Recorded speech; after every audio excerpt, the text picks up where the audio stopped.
നമസ്കാരം സുഹൃത്തുക്കളെ, എൻ്റെ പേര് അശ്വതി. വെൽക്കം ടു ഹർഷിതം എജ്യൂടെക്. 10th പ്രിലിംസ് പരീക്ഷ അടുത്ത ഘട്ടങ്ങളിൽ പരീക്ഷ എഴുതുന്ന ആൾക്കാർ ഉറപ്പായിട്ടും നോക്കിയിരിക്കേണ്ട ഏറ്റവും പ്രധാനപ്പെട്ട 100-ലധികം ചോദ്യങ്ങളുടെ ഡിസ്കഷനാണ് ഒരൊറ്റ ക്ലാസ്സിൽ ചെയ്യാൻ പോകുന്നത്. അപ്പോൾ ക്ലാസ്സിലേക്ക് പോകാം. നമ്മുടെ ടെലഗ്രാം ചാനൽ ജോയിൻ ചെയ്യാത്തവരുണ്ടെങ്കിൽ ഫസ്റ്റ് കമൻറ്റ് ഒന്ന് ചെക്ക് ചെയ്താൽ മതി. ലിങ്ക് ഞാൻ പിൻ ചെയ്ത് വെച്ചിട്ടുണ്ട്. സ്റ്റാർട്ട് ചെയ്യാം. നമസ്കാരം സുഹൃത്തുക്കളെ, എൻ്റെ പേര് അശ്വതി. വെൽക്കം ടു ഹർഷിതം എജ്യൂടെക്. ഖാദി ബോർഡ് LDC പ്രിലിംസ് പരീക്ഷയുടെ ചോദ്യങ്ങളും അനുബന്ധ വസ്തുതകളുടെയും ഡിസ്കഷനാണ്. ക്ലാസ്സിലേക്ക് പോകാം. ആദ്യത്തെ ചോദ്യം: കേരളത്തിൽ ആദ്യ പൊതു തെരഞ്ഞെടുപ്പ് നടന്ന വർഷം 1957. 1957 കേരളത്തിൽ ആദ്യത്തെ പൊതു തെരഞ്ഞെടുപ്പ് നടന്നത്. കേരളത്തിൽ ആദ്യത്തെ നിയമസഭ നിലവിൽ വന്നത് എന്ന 1957 ഏപ്രിൽ മാസം 1. 1957 ഏപ്രിൽ മാസം 1 കേരളത്തിലെ ആദ്യത്തെ നിയമസഭ നിലവിൽ വന്നത്. ആദ്യത്തെ മന്ത്രിസഭ നിലവിൽ വന്നതോ 1957 ഏപ്രിൽ മാസം 5 ആദ്യത്തെ മന്ത്രിസഭ നിലവിൽ വന്നത്. കേരളത്തിലെ ആദ്യ നിയമസഭാ മണ്ഡലങ്ങൾ 114 ആദ്യ നിയമസഭയിലെ അംഗങ്ങൾ 127, അതായത് 126 ഒരു നോമിനേറ്റഡ് മെമ്പറും. അപ്പോൾ ഒന്നാം കേരള നിയമസഭയിലേക്ക് എതിരില്ലാതെ തെരഞ്ഞെടുക്കപ്പെട്ട വ്യക്തി ആരാ? M. ഉമേഷ് റാവു. ഏതാ മണ്ഡലം? മഞ്ചേശ്വരം മണ്ഡലത്തിൽ നിന്നാണ് M. ഉമേഷ് റാവു എതിരില്ലാതെ തിരഞ്ഞെടുക്കപ്പെട്ടത്. കേരളത്തിലെ ആദ്യത്തെ മന്ത്രിസഭയും മന്ത്രിമാരും വകുപ്പുകളും എപ്പോഴും PSC ചോദിക്കാറുണ്ട്. മുഖ്യമന്ത്രി, കേരളത്തിലെ ആദ്യത്തെ മുഖ്യമന്ത്രി ആരായിരുന്നു? EMS നമ്പൂതിരിപ്പാട്. ധനകാര്യം കൈകാര്യം ചെയ്തിരുന്നത് C. അച്യുതമേനോനാണ്. VR കൃഷ്ണയ്യർ നിയമം, വൈദ്യുതി, ആഭ്യന്തരം എന്നിവ കൈകാര്യം ചെയ്തിരുന്നത് VR കൃഷ്ണയ്യർ. ജോസഫ് മുണ്ടശ്ശേരി, കേരളത്തിലെ ആദ്യത്തെ വിദ്യാഭ്യാസ വകുപ്പ് മന്ത്രി ആരാണ്? ജോസഫ് മുണ്ടശ്ശേരി. ഇദ്ദേഹം തന്നെയാണ് സഹകരണവും കൈകാര്യം ചെയ്തിരുന്നത്. KR ഗൗരിയമ്മ, റവന്യൂ എക്സൈസ് എന്നീ വകുപ്പുകൾ ആരാണ് കൈകാര്യം ചെയ്തിരുന്നത്? KR ഗൗരിയമ്മ. ഇനി ആരോഗ്യ വകുപ്പ് മന്ത്രി ആരായിരുന്നു? കേരളത്തിലെ ആദ്യത്തെ മന്ത്രിസഭയിലെ ആരോഗ്യ വകുപ്പ് മന്ത്രി ഡോക്ടർ AR മേനോനാണ്. പ്രധാനപ്പെട്ട വകുപ്പുകളും മന്ത്രിമാരും നോക്കിയിരിക്കുക. ഇനി ഇന്ത്യയിൽ ആദ്യമായി ഭരണഘടനയിലെ അനുച്ഛേദം 356 അനുസരിച്ച് പുറത്താക്കപ്പെട്ട മന്ത്രിസഭയാണ് EMS മന്ത്രിസഭ. 1959 ജൂലൈ മാസം 31. 1959 ജൂലൈ മാസം 31. അടുത്ത ചോദ്യം നോക്കാം. ഭാഷയുടെ അടിസ്ഥാനത്തിൽ സംസ്ഥാനങ്ങളെ പുനഃസംഘടിപ്പിക്കുന്നതിനായി രൂപീകരിച്ച സംസ്ഥാന പുനഃസംഘടനാ കമ്മീഷന്റെ അധ്യക്ഷൻ ആരായിരുന്നു? ജസ്റ്റിസ് ഫസൽ അലി. സംസ്ഥാന പുനഃസംഘടനാ കമ്മീഷൻ നിലവിൽ വന്നതെന്ന 1953 സംസ്ഥാന പുനഃസംഘടനാ കമ്മീഷൻ നിലവിൽ വന്നത്. സംസ്ഥാന പുനഃസംഘടനാ കമ്മീഷനിലെ അംഗങ്ങൾ ആരൊക്കെയായിരുന്നു? KM Panicker, HN Kunzru, Fasal Ali. KM Panicker, HN Kunzru, Fasal Ali എന്നിവരായിരുന്നു അംഗങ്ങൾ.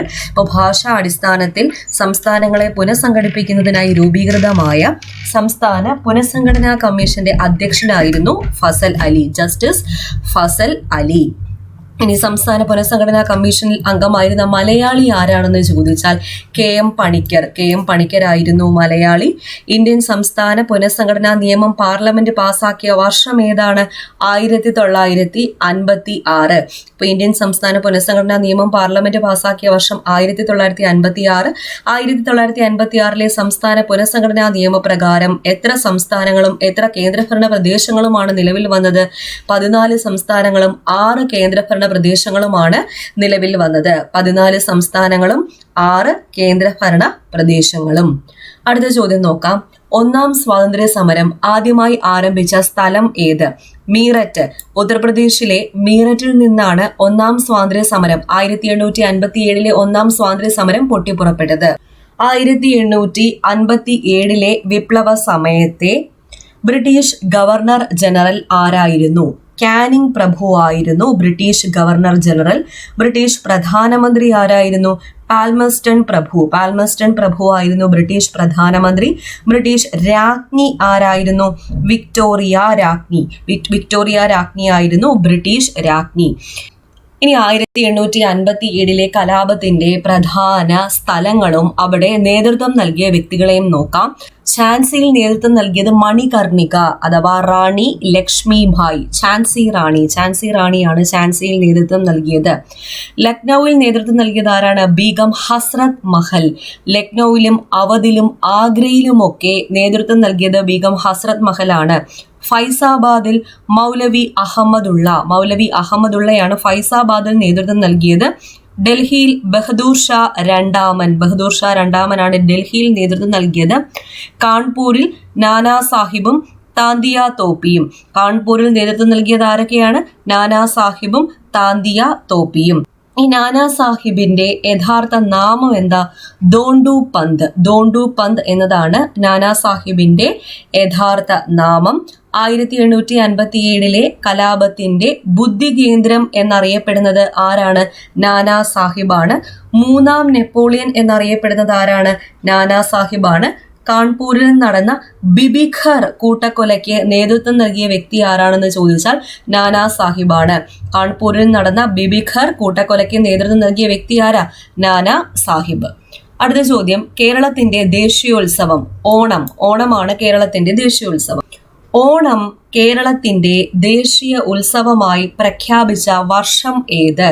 ഓണത്തെ കേരളത്തിന്റെ ദേശീയ ഉത്സവമായി പ്രഖ്യാപിച്ചത് 1961 ഇനി ഓണം സംസ്ഥാന ആഘോഷമായി പ്രഖ്യാപിച്ച സമയത്തെ കേരള മുഖ്യമന്ത്രി ആരായിരുന്നു? പട്ടം താണുപിള്ള. വിളവെടുപ്പ് ഉത്സവം ഏതാണ്? ഓണമാണ്. വിളവെടുപ്പ് ഉത്സവമാണ് ഓണം. കേരളത്തിൽ കർഷക ദിനമായി ആചരിക്കുന്നത് എന്ന ചിങ്ങം 1. അത് LGS ലെവലിലൊക്കെ PSC ചോദിക്കുന്ന ചോദ്യമാണ്. കേരളത്തിൽ കർഷക ദിനമായി ആചരിക്കുന്നത് എന്നാണ്? ചിങ്ങം 1. ഇനി PSCയുടെ ഒരു പ്രീവിയസ് ക്വസ്റ്റ്യൻ ആണ്. ഓണത്തെ പറ്റി പരാമർശിക്കുന്ന സംഘകാല കൃതി ഏത്? മധുരൈ കാഞ്ചി. മാങ്കുടി മരുതനാർ രചിച്ച മധുരൈ കാഞ്ചിയാണ് ഓണത്തെ പറ്റി പരാമർശിക്കുന്ന സംഘകാല കൃതി. സംഘകാല കൃതികളിൽ ഇന്ദ്രവീഴ എന്ന് വിശേഷിപ്പിക്കപ്പെട്ട ഉത്സവം ഏതാണ്? ഓണമാണ്. ഇനി ഓണത്തെ പറ്റി പറയുമ്പോൾ ഓർക്കുന്ന ഒരു ഗാനമാണ് മാവേലി നാടു വാണിടും കാലം. ഈ ഓണപ്പാട്ട് രചിച്ചതാരാ? സഹോദരൻ അയ്യപ്പനാണ് മാവേലി നാടു വാണിടും കാലം എന്ന ഓണപ്പാട്ട് രചിച്ചത്. അപ്പോൾ ഓണം കേരളീയരുടെ അല്ലെങ്കിൽ കേരളത്തിന്റെ ദേശീയോത്സവമാണ്. പൊങ്കൽ ഏത് സംസ്ഥാനവുമായി ബന്ധപ്പെട്ടിരിക്കുന്നു? തമിഴ്നാടുമായി ബന്ധപ്പെട്ടിരിക്കുന്നു. ബൈശാഖി പഞ്ചാബുമായി ബന്ധപ്പെട്ടിരിക്കുന്നു. ബിഹു അസമുമായി ബന്ധപ്പെട്ടിരിക്കുന്നു. അടുത്ത ചോദ്യം നോക്കാം. വടക്ക് കിഴക്കൻ മൺസൂൺ മഴക്കാലം കേരളത്തിൽ ഏത് പേരിലാണ് അറിയപ്പെടുന്നത്? തുലാവർഷം എന്ന പേരിലാണ് അറിയപ്പെടുന്നത്. തുലാവർഷം. ഇപ്പൊ കേരളത്തിൽ 4 തരം കാലാവസ്ഥകളുണ്ട്. ഏതൊക്കെ? തെക്കു പടിഞ്ഞാറൻ മൺസൂൺ, വടക്ക് കിഴക്കൻ മൺസൂൺ, ശൈത്യകാലം, വേനൽക്കാലം. തെക്കു പടിഞ്ഞാറൻ മൺസൂൺ ജൂൺ മുതൽ സെപ്റ്റംബർ വരെയും വടക്ക് കിഴക്കൻ മൺസൂൺ ഒക്ടോബർ നവംബർ വരെയും. ശൈത്യകാലം, ഇന്ത്യയിലെ ശൈത്യകാലം, കേരളത്തിലെ ശൈത്യകാലം എപ്പോഴും ചോദിക്കാറുണ്ട്, ഡിസംബർ മുതൽ ഫെബ്രുവരി വരെയാണ്. വേനൽക്കാലം മാർച്ച് മുതൽ മെയ് വരെ. ഇനി കേരളത്തിലെ ശരാശരി വാർഷിക വർഷപാതം എത്ര സെന്റിമീറ്ററാ? 300 സെന്റിമീറ്റർ ആണ് കേരളത്തിലെ ശരാശരി വാർഷിക വർഷപാതം. കേരളത്തിന്റെ ചിറാപുഞ്ചി എന്നറിയപ്പെടുന്നത് വയനാട് ജില്ലയിലെ ലക്കിടിയാണ്. ലക്കിടിയാണെന്ന് ഓർക്കുക. കേരളത്തിൽ ഏറ്റവും കൂടുതൽ മഴ ലഭിക്കുന്ന ജില്ല കോഴിക്കോട് ജില്ല. ഏറ്റവും കുറവ് മഴ ലഭിക്കുന്ന ജില്ല തിരുവനന്തപുരം ജില്ല. കേരളത്തിൽ ഏറ്റവും കൂടുതൽ മഴ ലഭിക്കുന്ന പ്രദേശം എറണാകുളം ജില്ലയിലെ നേരിയമംഗലം. ഇനി ജൂൺ മാസത്തിൽ തുടങ്ങുന്ന തെക്കു പടിഞ്ഞാറൻ മൺസൂൺ കാലം ഏതൊക്കെ പേരിൽ അറിയപ്പെടുന്നു? ഇടവപ്പാതി എന്നും കാലവർഷം എന്നും അറിയപ്പെടുന്നത് തെക്കു പടിഞ്ഞാറൻ മൺസൂൺ കാലമാണ്. കേരളത്തിൽ ഏറ്റവും കൂടുതൽ മഴ ലഭിക്കുന്നത് തെക്കു പടിഞ്ഞാറൻ മൺസൂൺ കാലത്താണ്. വടക്ക് കിഴക്കൻ മൺസൂൺ കേരളത്തിൽ ഏതു പേരിലാണ് അറിയപ്പെടുന്നത്? തുലാവർഷം എന്ന പേരിലാണ് അറിയപ്പെടുന്നത്. തുലാവർഷത്തിന്റെ പ്രത്യേകത എന്താണ്? വൈകുന്നേരങ്ങളിലെ ഇടിമിന്നലോടുകൂടിയ മഴയാണ് തുലാവർഷത്തിന്റെ പ്രത്യേകത. അടുത്ത ചോദ്യം, വരിക വരിക സഹചരെ വലിയ സഹന സമരമായി ഈ സ്വാതന്ത്ര്യ സമര ഗാനത്തിന്റെ രചയിതാവ് ആരാണ്? അംഷി നാരായണ പിള്ളയാണ്. അംഷി നാരായണ പിള്ള. അപ്പൊ ഇന്ത്യൻ ദേശീയ പ്രസ്ഥാനത്തിന് ശക്തി പകർന്ന വരിക വരിക സഹചരെ എന്ന ഗാനം രചിച്ചത് അംഷി നാരായണ പിള്ളയാണ്. അംഷി നാരായണ പിള്ള വരിക വരിക സഹചരെ എന്ന ഗാനം എഴുതിയത് ഏത് സാഹചര്യത്തിലായിരുന്നു? കോഴിക്കോട് മുതൽ പയ്യന്നൂർ വരെ നടന്ന ഉപ്പ് സത്യാഗ്രഹത്തിന് വേണ്ടിയിട്ടാണ് വരിക വരിക സഹചരെ വലിയ സഹന സമരമായി എന്ന ഗാനം അംഷി നാരായണ പിള്ള രചിച്ചത്. 1924 അംഷി നാരായണ പിള്ള ഒരു വാരിക ആരംഭിച്ചു. അതിന്റെ പേരാണ് മഹാത്മാ. വരിക വരിക സഹചരെ എന്ന ഗാനം പ്രസിദ്ധീകരിച്ച പുസ്തകം ഏത്? പടയാളികളുടെ പാട്ടുകൾ എന്ന പുസ്തകത്തിലാണ് വരിക വരിക സഹചരെ എന്ന ഗാനം പ്രസിദ്ധീകരിച്ചത്. അടുത്ത ചോദ്യം, കേരളത്തിലെ ഏറ്റവും ചെറിയ ജില്ല ഏത്? ആലപ്പുഴയാണ് കേരളത്തിലെ ഏറ്റവും ചെറിയ ജില്ല. കേരളത്തിലെ ഏറ്റവും വലിയ ജില്ല ഏതാണ്? ഇടുക്കി ജില്ലയാണ് കേരളത്തിലെ ഏറ്റവും വലിയ ജില്ല. വലുപ്പത്തിൽ 2ാം സ്ഥാനത്തുള്ള ജില്ല ഏതാ? പാലക്കാട് ജില്ല. ജനസംഖ്യ വളർച്ചാ നിരക്ക് ഏറ്റവും കൂടിയ ജില്ല ഏതാ? മലപ്പുറം ജില്ലയാണ്.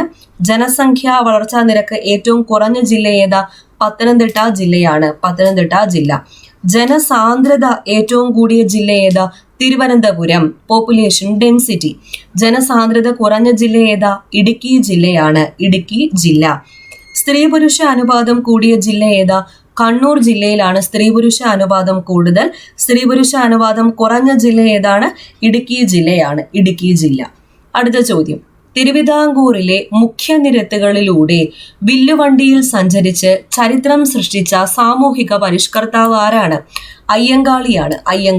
അയ്യങ്കാളി നേതൃത്വം നൽകിയ മറ്റൊരു സമരമാണ് കല്ലുമാല സമരം. വർഷം ഏതാ? 1915. ഈ കല്ലുമാല സമരം നടന്നത് ഏത് ജില്ലയിലാണ്? കൊല്ലം ജില്ലയിലെ പെരിനാട് എന്ന സ്ഥലത്താണ് കല്ലുമാല സമരം നടന്നത്. അതുകൊണ്ട് തന്നെ പെരിനാട് ലഹള എന്നറിയപ്പെടുന്നതും ഏത് തന്നെയാണ്? കല്ലുമാല സമരമാണ്. അപ്പൊ പെരിനാട്ട് ലഹള എന്നറിയപ്പെടുന്ന സമരം ഏത്?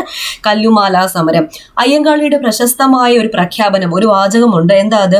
ഞങ്ങളുടെ കുട്ടികൾക്ക് പഠിക്കാൻ സൗകര്യം നൽകിയില്ലെങ്കിൽ കാണായ പാഠങ്ങളിലെല്ലാം മുട്ടിപ്പുല്ല് കുരിപ്പിക്കും എന്ന് പ്രഖ്യാപിച്ച നവോത്ഥാന നായകൻ ആരാണ്? അയ്യങ്കാളി. വില്ലുവണ്ടി സമരം നടന്ന വർഷം ഏതാ? 1893. വില്ലുവണ്ടി സമരം നടന്നത്. അയ്യങ്കാളി ജനിച്ചത് തിരുവനന്തപുരം ജില്ലയിലെ വെങ്ങാനൂരാണ് അയ്യങ്കാളിയുടെ ജന്മസ്ഥലം. അടുത്ത ചോദ്യം, കേരളത്തിലെ ആദ്യത്തെ റെയിൽ പാത നിർമ്മിച്ച വർഷം ഏത്? 1861. കേരളത്തിലെ ആദ്യത്തെ റെയിൽ പാത നിർമ്മിച്ചത്. കേരളത്തിൽ റെയിൽവേ ലൈൻ ആരംഭിച്ച വർഷം 1861 മാർച്ച് മാസം 12. ആദ്യത്തെ റെയിൽവേ ലൈൻ എവിടം മുതൽ എവിടം വരെയായിരുന്നു? ബേപ്പൂർ മുതൽ തിരൂര് വരെ.